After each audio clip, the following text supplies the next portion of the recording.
Tally Tamil தமிழில் உங்களுக்கு டேலியை நான் சொல்லிக் கொடுக்குறேன். எனக்கு புரிஞ்சதை நான் உங்களுக்கு சொல்லிக் கொடுக்க முயற்சி பண்ணுறேன்.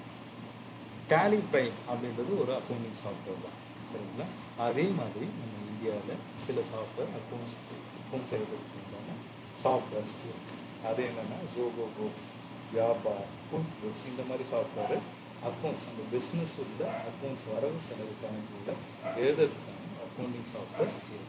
அதில் டேலி ப்ரைமில் உங்களுக்கு எப்படி அக்கௌண்ட்ஸ் எழுதுறது, அதாவது பிஸ்னஸ் அக்கௌண்ட்ஸ் எப்படி எழுதுறது அப்படின்றத நான் உங்களுக்கு சொல்லித்தரேன்.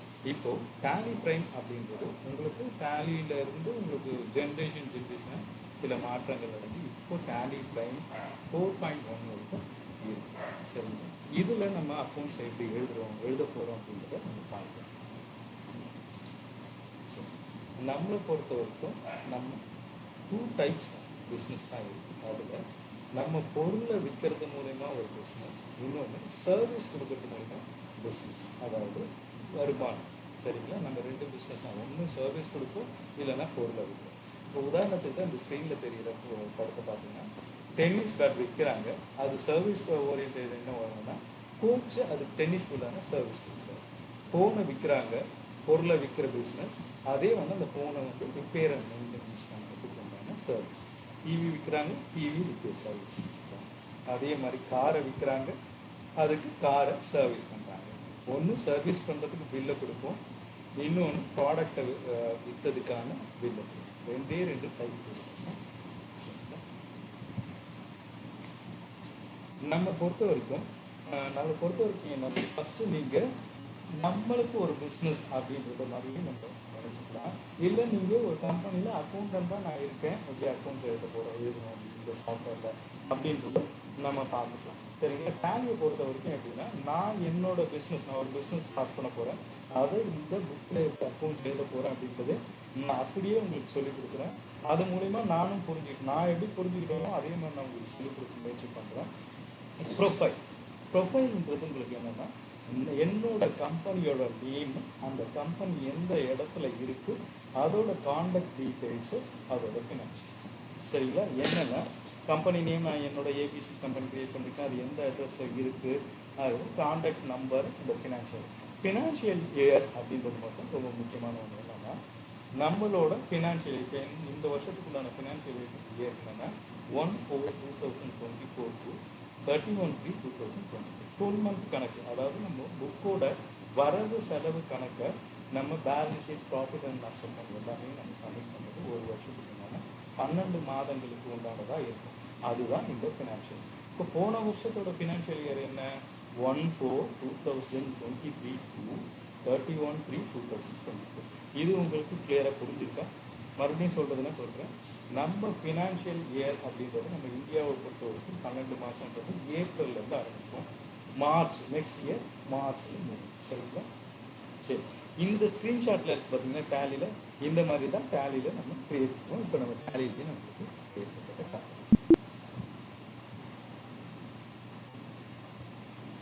டேலி இதை டபுள் கிளிக் ஓப்பன் பண்ணிங்கன்னா இதுதான் டேலி ப்ரைம், டேலியோட ப்ரைம்ஸ் இருக்குது. இப்போ ஓப்பன் பண்ணதும் உங்களுக்கு இந்த இடத்துல option create company, select remote using specific, select from drive அப்படின்னு பார்த்தீங்கன்னா நம்ம இதெல்லாம் இப்போ நம்ம சொல்லாமல் ஸ்கிப் பண்ணுறது மட்டும் இப்போ நம்ம சொல்ல வேண்டாம், இப்போ பார்க்க வேண்டாம். அதுவும் கண்டிப்பாக சொல்லுவோம், போக சொல்லுவோம். உடனே எல்லாத்தையும் சொல்லும்போது உங்களுக்கு அதிகப்படியான ஒரு விஷயம் தெரிஞ்சுக்கலாம் இருக்கும். நான் குழப்பமான கற்றுக்கிறது கஷ்டப்பட்டேன், அப்படிலாம் சிம்பிளாக நான் எப்படி கற்றுக்கிட்டணும் அப்படியே நான் உங்களுக்கு சொல்லி கொடுக்குறேன். இப்போ சொல்கிறேன், இதை நான் புரிஞ்சுக்கிட்டேன், அதனால் நீங்கள் புரிஞ்சுக்கணும் அப்படின்னு நம்பிக்கையில் நான் சொல்கிறேன், சரிங்க? கிரியேட் கம்பெனி அப்படின்ற டேலியில் பண்ணினா உங்களுக்கு இந்த இடத்துல நாங்கள் காட்டின விஷயங்கள் தான் வரும். என்னென்னா என்னோட கம்பெனியோட நேம், என்னோட மெயிலிங் நேமும் சேம் தான், என்னோட கம்பெனியோட அட்ரஸ்.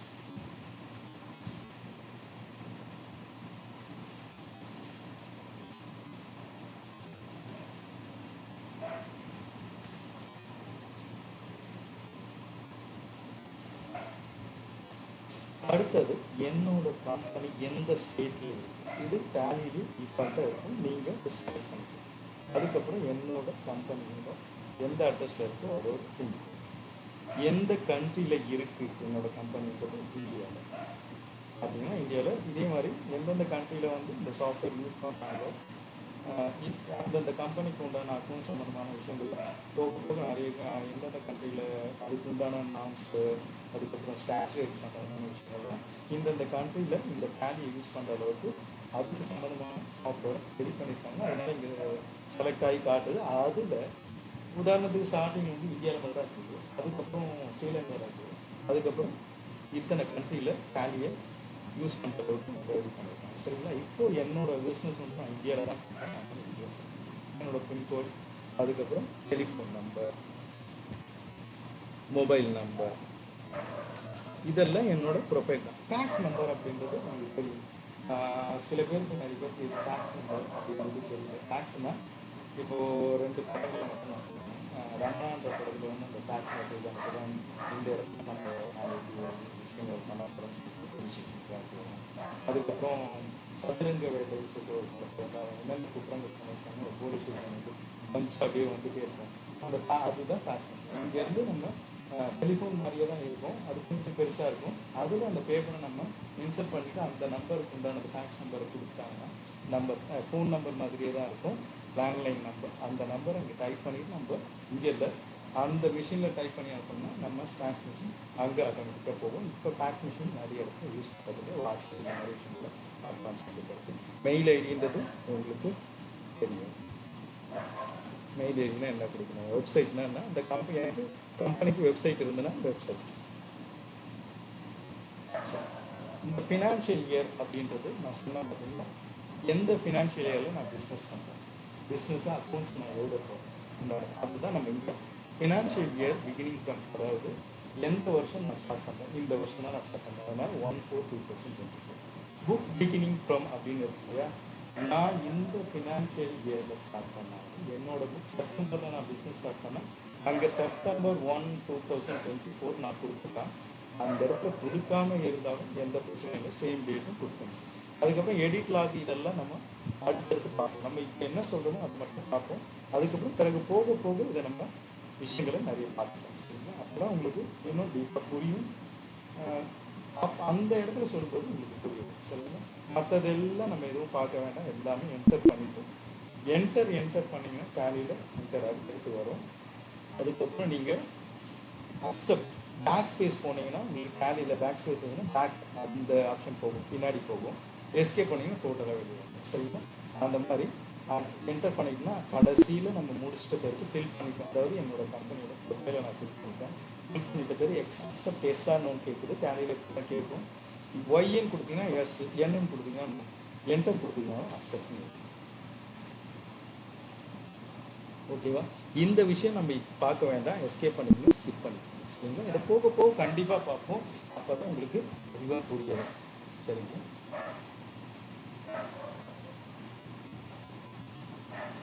இப்போது நான் டேலியை ஓப்பன் பண்ணேன்னா என்னோட நான் க்ரியேட் பண்ண கம்பெனி அங்கே டிஸ்பிளே ஆகும். இது இருக்குங்களா? ஏஎம்பி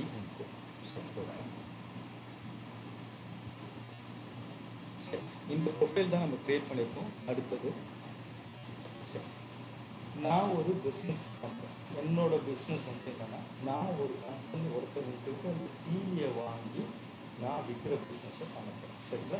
எனக்கு சில செலவுகள் இருக்கும். அதுதான் என்னென்னா, அட்வர்டைசிங் சார்ஜஸ் இருக்கும், எலக்ட்ரிக்கல் சார்ஜஸ் இருக்கும், பேங்க்கில் நான் ஒர்க் பண்ண பேங்க்கில் இருந்து பேங்க் சார்ஜஸ் போடுவாங்க, பிரிண்டிங் இருக்கும், ஸ்டேஷ்னரி சம்மந்தமான விஷயங்களை செலவு பண்ணுவேன், ரிப்பேர் அண்ட் மெயின்டெனன்ஸ் இருக்கும், வெஹிக்கிள் ரிப்பேர் மெயின்டெனன்ஸ் இருக்கும், ஃபியூலு, வாட்டரு, அதுக்கப்புறம் ஸ்டாஃப் வெல்ஃபேரு, ஸ்டாஃபுக்கு எதனா பண்ணணும், ஸ்டாஃப் வெல்ஃபேரு, சேலரி கண்டிப்பாக இருக்கும். இந்த மாதிரி விஷயங்கள்லாம் என்னோட டிவியை வாங்கி விற்கிற பிஸ்னஸ் எனக்கு நான் பண்ணுறேன்னா எனக்கு என்னென்ன செலவு இருக்கோ அதெல்லாம் தான் நான் இங்கே சிம்பிளாக நான் எழுதியிருக்கேன். ஒவ்வொரு கம்பெனிக்கும் ஒவ்வொரு பிஸ்னஸ் சம்மந்தமான விஷயங்களை கேட்டகரி வைஸ் அவங்களுக்கு சில செலவுகள் மாறுபடலாம். அந்த செலவுகள் நீங்கள் இந்த இடத்துல நான் காட்டுறது நீங்கள் எழுதிக்கணும். சரிங்களா? அது என்னென்னா, இதெல்லாம் செலவுகள். அது என்ன அண்டர் குரூப் அப்படின்னு கொடுத்துருக்கேன் இல்லையா, இந்த அண்டர் குரூப்பு தான் டேலியில் வந்து குரூப் அண்டர் அப்படின்ற ஒரு விஷயம் வரும். அதை நம்ம க்ரியேட் பண்ணும்போது உங்களுக்கு தெரியும். இது எல்லாம் என்னென்னா செலவு, எக்ஸ்பென்சஸ். அது என்னென்னா இது எல்லாமே இன்டைரக்ட் எக்ஸ்பென்சஸ். அதுதான் என்ன குரூப், இது இன்டைரக்ட். இது எல்லாம் என்ன குரூப்பு, இன்டைரக்ட் எக்ஸ்பென்சஸ். ஓகேங்களா, அதுதான் அதுக்கு கீழே வரும். இந்த இன்டைரக்ட் எக்ஸ்பென்சஸ் எங்கே போகும்னா ப்ராஃபிட் அண்ட் லாஸ் அக்கௌண்ட் போகும். ப்ராஃபிட் அண்ட் லாஸ் அக்கௌண்ட்ன்றது ஒரு ரிப்போர்ட். சரிங்களா, எக்ஸ்பென்சஸ்லாம் எங்கே போகும்? ப்ராஃபிட் அண்ட் லாஸ் அக்கௌண்ட்டுக்கு போகும். சரி, அடுத்தது சரி, நான் டிவியே வாங்க போகிறேன். சரிங்களா, அதுதான் மெட்டீரியல் பர்ச்சேஸ். நான் அதே டிவியை தான் விற்க போகிறேன், அது மெட்டீரியல் சேல்ஸ். அது அண்டர் என்ன குரூப்புக்கு போகும்? பர்ச்சேஸ் அக்கௌண்ட்டுக்கு போகும், சேல்ஸ் அக்கௌண்ட். சரிங்களா, அதுக்கப்புறம் அது என்ன ரிப்போர்ட் வரும்? சரிங்களா, அதாவது இதுதான் குரூப் அண்டர் ஆர் குரூப். இதுதான் சேல்ஸ், மெட்டீரியல் சேல்ஸ்ன்றது சேல்ஸ் அக்கௌண்ட், மெட்டீரியல் பர்ச்சேஸ்ன்றது பர்ச்சேஸ் அக்கௌண்ட். அதுதான் அண்டர். அது எங்கே போகும்? ப்ராஃபிட் அண்ட் லாஸ் அக்கௌண்ட்டுக்கு ரிப்போர்ட்டாக போகும். அதுதான் ரிப்போர்ட். சரி, அடுத்தது நான் இவர்கிட்ட இருந்து தான் பொருளை வாங்க போகிறேன். வசன் அவர்கிட்ட இருந்து டிவியை வாங்கி நான் லாபத்துக்கு விற்க போகிறேன். உதாரணத்துக்கு 30,000 ரூபாய்க்கு வாங்கினா 40,000 ரூபாய்க்கு லாபத்துக்கு விற்க போகிறேன். யாருக்கு விற்க போகிறோம்? சுமதிக்கு தான் விற்க போகிறோம். சரி, அதோட அண்டர் குரூப் என்ன? நான் யார்கிட்ட இருந்து பொருளை வாங்குறேனோ அவர் சண்டே கிரெடிட்டா, நான் யாருக்கு விற்கிறேனோ அவர் சண்டே டெபிட்டா. அது என்ன ரிப்போர்ட்டுக்கு போகும்? பேலன்ஸ் ஷீட்டுக்கு போகும். சரிங்க, அடுத்தது டேலி. சரி, நான் அந்த செலக்ட் பண்ண, அதாவது நான் ஓப்பன் பண்ண கிரியேட் பண்ண கம்பெனி நான் செலக்ட் பண்ணி ஓப்பன் பண்ணிட்டேன். இந்த இடத்துல மாஸ்டர்ஸ் பார்த்தீங்களா, அந்த இடத்துல உங்களுக்கு ஏ அப்படின்ற மாதிரி ஒன்று ஏ பி ஏன்னு போட்டிருந்தோம் இல்லையா? ஏன்றது ஏ பார்ட். டேலி நம்ம ஏபிசின்னு அப்படி பிரிச்சுக்கணும். என்னென்னா ஏன்றது கிரியேஷன், பின்றது டிரான்சாக்ஷன், சின்றது ரிப்போர்ட்டிங், டின்றது டீப் ரிப்போர்ட்டிங் வச்சுக்கணும். அதுதான் நம்ம என்ன டிரான்சாக்ஷன் போகிறோமோ அதுக்கு உண்டான ரிப்போர்ட். இப்போ நான் உதாரணத்துக்கு நான் சொல்கிறேன் சிம்பிளாக, ஒருத்தர்கிட்ட பொருளை வாங்குறேன், அவருக்கு நான் பேமெண்ட் கொடுக்குறேன், அதுக்கப்புறம் நான் விற்கிறேன், அவர் எனக்கு பேமெண்ட் கொடுக்குறாரு, சில செலவுகள்லாம் பண்ணுறேன், போக எனக்கு லாப நட்டம் எவ்வளோ இருக்குது, நான் ஒருத்தருக்கு எவ்வளோ கொடுக்க வேண்டியது இருக்குது, என்கிட்ட எவ்வளோ வர வேண்டியது இருக்குது, இன்னும் பேங்க்கில் எவ்வளோ பேலன்ஸ் இருக்குது, கேஷில் எவ்வளோ பேலன்ஸ் இருக்குது அப்படின்றத ஒரு ரிப்போர்ட்டாக பார்ப்போம் இல்லையா? அந்த ரிப்போர்ட் தான் நம்ம பேலன்ஸ் ஷீட் அடுத்தடுத்து வர இருக்கும். சரிங்களா, இது நம்ம அடுத்த கிளாஸில் பார்ப்போம். ரிப்போர்ட்டிங் அடுத்த கிளாஸில் பார்ப்போம். ஜென்ரலாக நான் உங்களுக்கு ரிப்போர்ட்ன்றதை சொல்லுவேன். சரி, மாஸ்டர்ன்றது என்னென்னா அங்கே தான் நான் இந்த மாதிரி விஷயங்களை க்ரியேட் பண்ண போகிறேன். என்னென்னா என்னோட இன்டைரக்ட் எக்ஸ்பென்சஸ்ஸு, அதுக்கப்புறம் யாருக்கு வாங்க போகிறேன், யாருக்கு விற்க போகிறேன், சரிங்களா, என்ன பொருளை வாங்க போகிறேன் அப்படின்ற விஷயங்கள் க்ரியேஷனில் தான். மாஸ்டருக்கு க்ரியேஷனில் தான் நான் போவேன். க்ரியேஷன் குரூப்பை விட்டுருங்க. குரூப்ன்றது நம்ம பார்க்க வேண்டாம். குரூப்ன்றது என்னென்னா நான் சொன்ன பார்த்தீங்களா, அண்டர் சண்டே டெப்டா, சண்டே கிரெடிட்டா, அதுக்கப்புறம் இன்டைரக்ட் எக்ஸ்பென்சஸ்ஸு. எனக்கு ஒரு பேங்க் இருக்குது, இந்தியன் பேங்க் இருக்குன்னா அது என்ன அண்டர் பேங்க் இருக்குது. இதுதான் அந்த குரூப்பை டேலிலையும் அவன் ப்ரீடிஃபைண்டாக அந்த க்ரியேட் பண்ணி வச்சுருக்காங்க. நம்ம எதுவும் புதுசாக க்ரியேட் பண்ண வேண்டாம். புதுசாக க்ரியேட் பண்ணணும் அப்படின்ற இதுலேயும் க்ரியேஷன் ஆப்ஷன்லேயே வச்சுருக்காங்க. அப்படின்னா நான் சொல்கிறேன் உங்களுக்கு, அந்த நேரம் வரும்போது சொல்லும்போது உங்களுக்கு சொல்லுங்கள். இப்போது நம்ம லட்ஜஸ் மட்டும் நம்ம சில விஷயங்களை ஸ்கிப் பண்ணி போயிடுறது வந்து பின்னாடி நம்ம பார்ப்போம். அப்போ தான் இன்னும் நல்லா புரிய வரும். அதனால தான் நான் அதை ஸ்கிப் பண்ணி போகிறேன். சரிங்களா, சரி. லட்ஜர் கிரியேஷன்றது நான் சொன்ன மாதிரி நான் என்னென்ன செலவுகள் பண்ணுவேன். டெலிஃபோன் எக்ஸ்பென்சஸ், அது என்ன அண்டர் வரும்? உங்களுக்கு இன்டைரக்ட் எக்ஸ்பென்சஸ் வரும். இன்டைரக்ட் எக்ஸ்பென்சஸ் உங்களுக்கு அந்த டைப் பண்ணாலே உங்களுக்கு லிஃப்டடாகவே நம்ம ஆரோ கீழே மேலே அப்படி செலக்ட் பண்ணி என்டர் பண்ணிங்கன்னா செலக்ட் ஆகும். நம்ம பார்க்க வேண்டியது என்ன நேம், அந்த ஹெட்டுன்றது. நான் இதுதான் ஹெட்டுன்னு வச்சுக்கோங்க. ஹெட்டுன்றது நான் என்ன, அது உண்டான யார்கிட்ட இருந்து வாங்குறேன், அவரோட நேம், என்ன செலவு பண்ணுறேன், அதோட நேம், அதை மாதிரி அதுதான் ஹெட்டுன்னு சொல்கிறேன். அந்த ஹெட்டு எந்த குரூப்பிங்க்கு போகும், அதாவது எந்த அண்டருக்கு போகும் அப்படின்றத நான் கொடுக்குறேன். மற்றது எதுவும் நம்ம இப்போ பார்க்க வேண்டாம். மற்ற இதெல்லாம் அக்செப்ட் பண்ணிப்போம். அக்செப்ட் எஸ்ஆர்னும் சி. சரிங்களா, அப்புறம் இபி சார்ஜஸ். ஓகே, இதுவும் இன்டைரக்ட் எக்ஸ்பென்சஸ் தான். மற்ற எதுவும் பண்ணுறோம்னா அதுக்கப்புறம் சேலரி பேமெண்ட், இதுவும் இன்டைரக்ட் எக்ஸ்பென்சஸ் தான். நான் யார்கிட்ட இருந்து பொருளை வாங்க போறேன்னா வசந்த். ஓகே, அதுக்கப்புறம் அது யாரு, நான் பொருளை வாங்குறேன்னா அவரு சண்டே கிரெடிட்டான்னு சொல்லுவாங்க. யார்கிட்ட இருந்து நான் பொருளை வாங்குறேன் அவரு கிரெடிட். சரியா, இந்த பில் வைஸ்லாம் நம்ம இப்போ பார்க்க வேண்டாம், லோன் கொடுக்குறோம். மற்ற எதுவும் பார்க்க வேண்டாம். ஃபஸ்ட்டு நம்ம ஹெட்டையும் ஹெட்டோட நேமையும் அது என்ன குரூப்பிங்க்கு போகும், என்ன அண்டருக்கு போகும் அப்படின்றத மட்டும் நம்ம இப்போ மற்ற எதுவும் நம்ம பார்க்க வேண்டாம். இப்போ போக போக பார்ப்போம். எல்லாத்தையும் உடனே நம்ம இப்போவே தெரிஞ்சுக்கணும், உங்களுக்கு கொஞ்சம் குழப்பமாக இருக்கும். சின்ன சின்னதாக ஸ்டெப் பையா நானும் அப்படி தான் கற்றுக்கிட்டேன். எனக்கும் அப்போ தான் புரிஞ்சுது. அதனால் அப்படியே உங்களுக்கு சொல்கிறேன், புரிஞ்சுப்பீங்கன்ற ஒரு நம்பிக்கையில் அதே மாதிரி நீங்கள் ஃபாலோ. அதுக்கப்புறம் யாருக்கு விற்க போகிறோம், சுமதிக்கு விற்க போகிறேன். அவங்க யாருன்னா நான் யாருக்கு விற்கிறனோ அவர் சரி பில் வைஸ்லாம் இப்போ நோட் கொடுத்துருவோம். இப்போது நான் செலவுகளை கிரியேட் பண்ணிட்டேன், யார்கிட்ட இருந்து வாங்க போகிறேன், யாருக்கு விற்க போகிறேன். அதுக்கப்புறம் என்ன பண்ண போகிறோம்னா மெட்டீரியல் பர்ச்சேஸ் பண்ண போகிறேன்.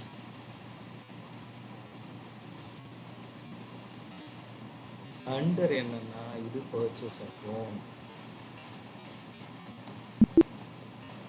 மெட்டீரியலை சேல் பண்ண,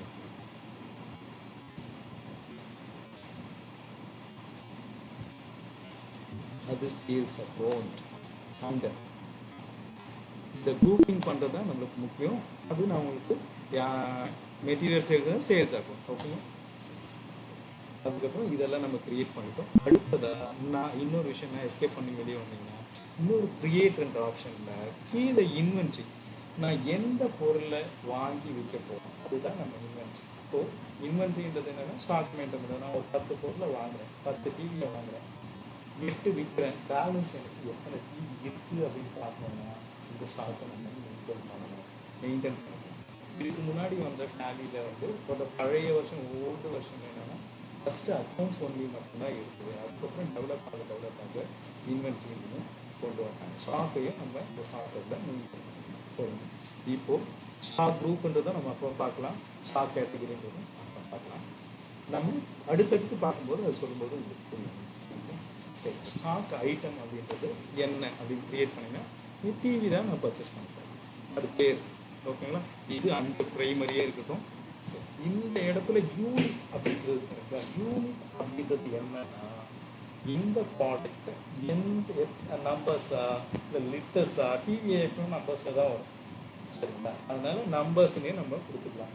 இப்போது நான் ஒரு ஆயில் பிஸ்னஸ் பண்ணுறேன், அது லிட்டரில் வாங்கி சேல் பண்ணுறேன். இந்த மாதிரி விஷயங்கள் சில ப்ராடக்ட் வந்து ஸ்கொயர் ஃபீட்டில் கணக்கு வச்சுக்கோங்க. இந்த ப்ராடக்ட் வாங்கினா டிவின்றதால அதுதான் யூனிட். அந்த பொருள் நம்பர்ஸாக இருக்கா, நம்பர்ஸாக இருக்குமா, சேர்த்து வாங்குவோமா இல்லை லிட்டராக வாங்குவோமா அப்படின்னா அந்த பொருள் நான் டிவியை பொறுத்த வரைக்கும் நம்பர்ஸை தான் வாங்குவேன். அதுக்கு நான் இங்கேயே கூட க்ரியேட் பண்ணிப்பேன். சரிங்களா. இது என்னென்னா NOS, அதாவது சிம்பிள்ஸ். இப்போ நீங்கள் பில்லெல்லாம் பார்த்தீங்கன்னா கூட NOS அப்படின்னு இருக்கும். அப்புறம் கேஜஸ்னால் கிலோகிராம்னா கேஜிஎஸ்னு இருக்கும். அதுதான். இப்போது நம்பர்ஸ்னால் ஃபுல் நேம் வந்து ஓகேவா.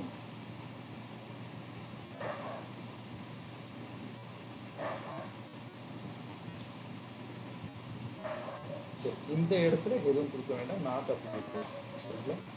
நம்பர் ஆஃப் டெசிமல் பிளேஸ் 0ன்னு இருக்கு இல்லையா, அது என்னன்னா இப்போ உதாரணத்துக்கு நான் நம்பர்னு வாங்கினா ஒரு நம்பர் பாயிண்ட்டுக்கு அப்புறம் 1, 2 நம்பர்னா 2க்கு அப்புறம் பாயிண்ட்டுக்கு அப்புறம் 1. இதே வந்து நான் லிட்டரில் உள்ள ப்ராடக்டை வாங்கி சேல் பண்ணுறேன்னா 2.5 கிலோ அப்படின்னா என்ன இருக்கும், 2.50 அப்படி இருக்குதுன்னா ரெண்டாவது 2 டெசிமல் பிளேஸ் வரும்னா அங்கே 2ன்னு கொடுத்துருக்கேன். இப்போது எனக்கு எந்த டெசிமல் பிளேஸும் இல்லை, அதனால் 0. சரிங்களா. மற்றதில் நீங்கள் எதுவும் கொடுக்க வேண்டாம். இந்த ஸ்டாக் மட்டும் உங்களுக்கு கொடுத்தான்னு பாருங்கள். டிவின்ற பொருளை தான் நான் அதாவது ஸ்டாக் ஐட்டம் க்ரியேஷனில் போயிட்டு டிவின்ற பொருளை தான் நான் வாங்கி விற்க போகிறேன். அதுதான் பாட்டோட நேம். அது என்ன யூனிட்ஸில் இருக்கும், நம்பர்ஸாக இருக்குமா லிட்டர்ஸாக இருக்குமா, நம்பர்ஸாக இருக்கும். அந்த யூனிட் வந்து நான் க்ரியேட் பண்ணேன். சரிங்களா. அந்த யூனிட்டை க்ரியேட் பண்ணிவிட்டு அது சரிங்களா. இப்போது நான் என்னென்னா இந்த லட்ஜஸில் எனக்கு நான் எதை வாங்கி விற்க போகிறேன், யார்கிட்ட இருந்து வாங்கி விற்க போகிறேன், என்னென்ன செலவுகள் எனக்கு இருக்கும் பிஸ்னஸில் அப்படின்றது எனக்கு முன்கூட்டியே தெரிஞ்சதால இதெல்லாம் நான் க்ரியேட் பண்ணி வச்சுருக்கேன். ஆல்டர்னு கீழே இருக்குது பார்த்தீங்களா. இந்த ஆல்டர்ன்றது நான் க்ரியேட் பண்ண லட்ஜஸில் அதாவது ஐட்டம்ன்றது ஸ்டாக், டிவியை தான் நான் ஐட்டம் சொல்கிறேன், ஸ்டாக்குன்னு சொல்கிறேன். சரிங்களா. இதில் ஏதாவது கரெக்ஷனோ இல்லை அடிஷ்னலாக ஆட் பண்ணுறதோ அது ஆல்டர் ஆல்டரில் பார்த்தீங்கன்னா நான் க்ரியேட் பண்ணுறது எல்லாமே இபி சார்ஜஸ். இப்போ உதாரணத்துக்கு இபி சார்ஜஸ் வந்து நீங்கள் மாற்றி அந்த குரூப்பிங் பண்ணிட்டீங்கன்னா போய் மாற்றிக்கலாம் இந்த இடத்துல. சரிங்களா. அதுதான் ஆல்ட்ரேஷன். சரி, அதே தான் ஸ்டாக் ஐட்டத்துலேயும் ஆல்ட்ரேஷன் டிவி இருக்கா. இதில் நம்ம நம்பர்ஸ் இல்லை, எனக்கு வந்து இது வந்து லிட்டர்ஸில் போகும். உதாரணத்துக்கு வேறு ஏதோ ஆயில் எதோ க்ரியேட் பண்ணியிருக்காங்க நம்பர்ஸ்ன்னு கொடுத்துட்டோம்னா லிட்டர்ன்றது நம்ம போய் இங்கே க்ரியேட் பண்ணிவிட்டு அதுக்கு அந்த யூனிட்டை குரூப் பண்ணிக்கலாம். சரியா? இது வரைக்கும் உங்களுக்கு புரிஞ்சிருக்கா?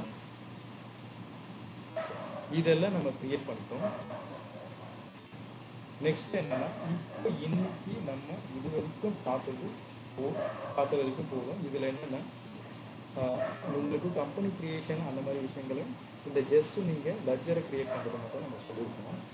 நீங்கள் என்னதான் நம்ம சொல்லி கொடுத்தாலும் நம்ம பார்த்தாலும் நீங்கள் ப்ராக்டிக்கலாக ஒர்க் பண்ணி பார்க்கும்போது தான் உங்களுக்கு வந்து புரியும்.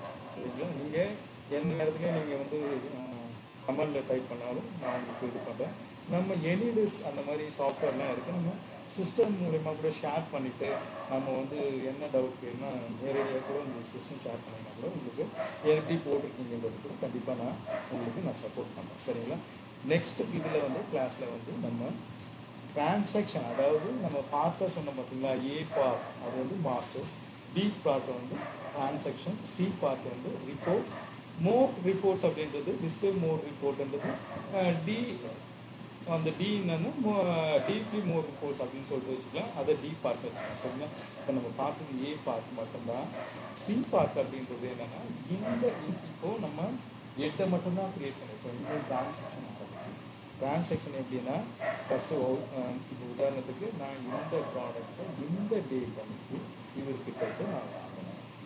இந்த டேட் இந்த ப்ராடக்ட்டை இத்தனை நம்பரில் நான் அவருக்கு விற்றேன். ஸோ வாங்கினவருக்கு நான் இந்த டேட் அன்னைக்கு பேமெண்ட்டு கொடுத்துருக்கேன். நான் யார்கிட்ட இருந்து வாங்கினேனோ அவருக்கு நான் பேமெண்ட் கொடுத்தேன். உதாரணத்துக்கு 50,000 நான் வாங்குறேன் அப்படின்னா 20,000 30,000 நான் கொடுத்துறேன். பேலன்ஸ் வந்து அவருக்கு 20,000 தரேன். இந்த டேட் அன்னைக்கு என்கிட்டேருந்து ஒருத்தர் வாங்கினா இல்லையா, அவர் எனக்கு ஒரு பேமெண்ட் கொடுக்க வேண்டியது இருக்கும். என்கிட்ட வாங்கினவர் அவர் வந்து ஒரு அமௌண்ட் இந்த டேட் அன்னைக்கு கொடுக்குறார். இந்த டேட் அன்னைக்கு பேமெண்ட் கொடுத்தது, சேல்ஸு பர்ச்சேஸு, பேமெண்ட் வந்தது, நான் கொடுத்தது, அதுக்கப்புறம் இதில் சில சேலரி கொடுத்தது, சேலரி அன்னைக்கு இந்த டேட் அன்னைக்கு நான் சேலரி கொடுத்தேன், இந்த டேட் அன்னைக்கு நான் இபி சார்ஜஸ் கொடுத்தேன், கேஷில் கொடுத்தேன், பேங்க்கில் கொடுத்தேன், கேஷில் நான் கொடுத்தேன்னு சொல்லிட்டு பேங்க் மூலமாக கொடுத்தேன்னா செக்கு ஒரு ஆன்லைன் டிரான்சாக்ஷன் சொல்லிட்டு இதெல்லாம் எங்கே போடுவோம்னா வவுச்சர்ஸில் தான் போடுவோம். இன்னும் அதை நம்ம பார்க்கலாம். அது போட்டுட்ட பேருக்கு நம்மளுக்கு கீழே வர்றது எல்லாமே ரிப்போர்ட்டு. நம்ம போட்ட டிரான்சாக்ஷனில் என்னென்ன ரிப்போர்ட்டிங் இருக்குது, என்னென்ன இப்போ நம்ம பேலன்ஸ் ஷீட் உதாரணத்துக்கு அவருக்கு எவ்வளோ தர வேண்டியது இருக்குன்னு பார்க்கறது ரிப்போர்ட்டை தான் பார்க்கணும். எவ்வளோ நான் கொடுக்க வேண்டியது இருக்குன்னு பார்க்கறதுக்கு ரிப்போர்ட்டை தான் பார்க்கணும். பேங்க்கில் எனக்கு எவ்வளோ பேலன்ஸ் இருக்குன்னு பார்க்கறதுக்கு ரிப்போர்ட்டை தான் பார்க்கணும். இந்த மாதிரி ரிப்போர்ட்ஸை நம்ம போட்ட டிரான்சாக்ஷன் மூலிமா அந்த ரிப்போர்ட் காட்டுவோம். அந்த ரிப்போர்ட்டை காட்டுறது தான் இந்த சாஃப்ட்வேர் பண்ணும். சரிங்களா? அதனால் நம்மளுக்கு மெயினாக அக்கௌண்ட்ஸ் எல்லாமே தெரியணும் அப்படின்னு அவசியம் இல்லை. ஜஸ்ட்டு ஜென்ரலாக உங்களுக்கு ஒரு 10,000 உங்கள்கிட்ட செலவுக்கு கொடுத்தா அந்த 10,000 நீங்கள் கணக்கு எழுத தெரியும்னா இந்த அக்கௌண்ட்ஸை நீங்கள் யாரை வேணாலும் எழுதலாம். இதுக்கு ஃபினான்ஸ் தெரியணும், பிகாம் சம்மந்தமாக படிச்சுக்கணும் அப்படிலாம் இல்லை. ஏன்னா இதுலேயே வந்து தனித்தனியாக செப்பரேட்டாக இப்போ பேமெண்ட்டு தனியாக இருக்கும், சேல்ஸ்னு தனியாக இருக்கும். நீங்கள் தனித்தனியாக போயிட்டு டெபிட் கிரெடிட் இந்த மாதிரி விஷயங்களை போட்டு நம்ம குறைப்பிக்க வேண்டாம். அதனால் இது எல்லாமே பிரித்து கொடுத்ததால் தான் இது சாஃப்ட்வேர் வந்து டெவலப் பண்ண கொடுத்ததால் தான் இது இன்னும் நம்ம நம்மளுக்கு ஈஸியாக போடுறதுக்கு யூஸ் ஆகும். சரிங்களா? இது வரைக்கும் நம்மளுக்கு முடிச்சது பார்த்துட்டு போதும். நாளைக்கு நம்ம டிரான்சாக்ஷன் போட்டு ரிப்போர்ட் எப்படி பார்க்கறதுன்னு பார்க்கலாம். தேங்க்யூ.